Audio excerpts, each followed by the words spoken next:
Welcome, everybody, to this edition of Attention Talk Video. I'm your host, ADHD and Attention Coach Jeff Copper. Thank you for all of our subscribers out there, and thank you for the comments. This show is being the result of one of them. I got the comment on a weight loss video on, well, I got ADHD. How do I gain weight? I believe that this is in the context of somebody that's got ADHD and taking stimulant medications, because remember, stimulants suppress your appetite. They also suppress your urge to drink. A lot of people don't really think about that. Even psychiatrists, psychologists, et cetera, when you're getting diagnosed, is stimulants dehydrate you and they suppress your urge to drink. So if you particularly if you're an ADHD and an athlete, you have to be very careful, because by the time you feel thirsty, you're way over the top. Anyway, but enough of that. Let's move on. Again, it's stimulants suppress your appetite. And so a lot of people with ADHD, well, how do I gain weight? It's an interesting question. The obvious answer is always eat more. But if that was easy, they would have done it by now. One of the things that I encourage people that I'm coaching to do is when they wake up in the morning, they need to eat a big breakfast before they take their medications. And I encourage them to think of it really more as medication than it is food. Now, this is a delicate balance, because I always encourage people to eat protein for breakfast. Think of it like this. Protein actually helps you manufacture neurotransmitters. The stimulant medications kind of get them to where they're supposed to be. It's a way oversimplification, but it's an easy way to understanding that. And protein is really good in the morning for that. Plus protein, if you're having any kind of carbohydrates, acts as a time release formula. If you just wake up and have just sugar out, you're going to get a lot of energy and peak, and then you're going to kind of crash. And so having a little bit of protein with some carbohydrates kind of even that out. So a little bit of a balance. If you wake up in the morning, have pancakes and sausage, a lot of that, if you will, so that you're getting some calories in before you take your medications.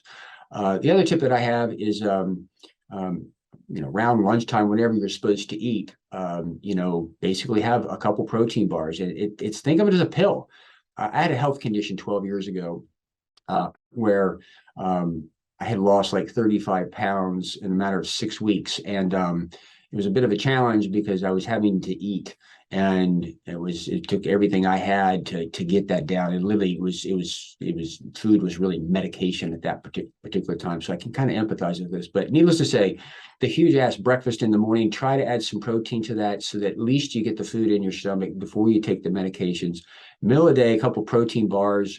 Again, they're just think of as huge ass pills. You're just they're like horse pills that you're chewing on to kind of get those things down. And then in the evening, have a healthy dinner. It also depends on the individual. I eat late at night. Ideally, I like to eat at 8:30, 9 o'clock. Most people eat around 6. If you listen to people out there, you're not supposed to do that. I don't find it to be a problem. But for those that can do this where it won't impact their sleep, you can eat again before you kind of go to bed. I also personally find that if I'm having a hard time sleeping, believe it or not, I don't eat ice cream, but I eat ice cream. The whole milk thing at night can kind of help. Again, the idea here really is it's a challenge if you got ADHD and you're thin and you're on stimulants. But again, you got to change your mindset that it's more medication, and you got to focus on the big breakfast in the morning to get that stuff in, the horse pills in the afternoon, a big dinner at night, maybe even some type of fatty snack at the night or sugary snack. Again, you have to be careful of that, because if you too much sugar, you'll stay up too late. But it's the best I got. The only other thing I can tell you is I remember in college, I went to Indiana University on a swimming scholarship, and my coach at the time was Doc Councilman, most successful coach on the planet. 1970 Indiana University swim team against the world, but it won. Anyway, that's a whole other thing. But in 1979, he swam the English Channel at age 59. He's the oldest person to ever do it at that time. And in training for it, he had to gain like 35% body fat. And he would go swim, oddly enough, and sit in a tub of ice and just eat pizzas. There was actually a pizza company that sponsored it, and his goal was to eat 3 pizzas a night. That's a lot of food.